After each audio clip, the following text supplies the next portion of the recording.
Hello' গাইছ, আজি এটা নতুন ভিডিঅ' লৈ আহিছোঁ। আজি হৈ গ'ল মাছ আৰু আলুৰ ৰেচিপি ভিডিঅ'।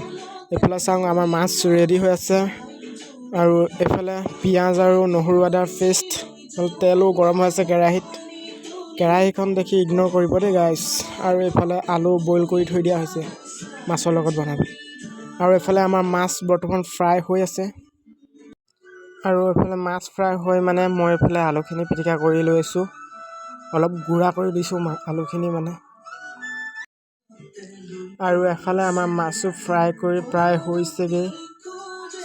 হৈছেই আৰু এইফালে তেলত পিঁয়াজ দি দিলে, এইফালে নহৰু আদা পেষ্টটো দি দিছে।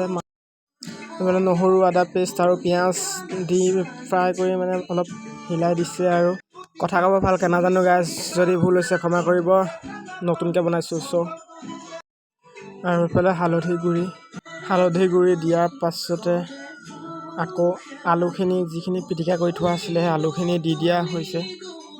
চাই থাকক, আলুখিনি অলপ হিলাই দিয়া হৈছে ধুনীয়াকৈ, যাতে তেল যিবিলাক হালধি ধুনীয়াকৈ মিক্স হৈ যায় আৰু আলুখিনিৰ লগত। আৰু এতিয়া নিমখ দি দিয়া হ'ল আৰু লগতে অলপ পানী দি দিয়া হৈছে। যে আলুখিনি বাৰু সিজিয়ে আছিলে, বইল কৰি থোৱা আলু, অলপ পানী দি দিছে আৰু ধুনীয়া। আৰু এতিয়া দি দিয়া হ'ল ফ্ৰাই কৰি থোৱা মাছৰ পিচকেইটা, আৰু দি এনেকৈ হিলাই দিয়া হৈছে অলপ। তাৰপাছতে এয়া ধনিয়া পাত কেইখিলামান দি দিয়া হৈছে ইয়াতে, যাতে অলপ গোন্ধটো ভাল আহে। আৰু এতিয়া হিলাই ধুনীয়াকৈ ঢাকনাখন মাৰি দিয়া গৈছে। আৰু এতিয়া দেখিছেনে কি ধুনীয়াকৈ উতলি আছে চব্জিখিনি। আৰু আমাৰ চব্জি ৰেডি। কমেণ্ট কৰি কেনেকুৱা হৈছে দেখাত চব্জিখিনি।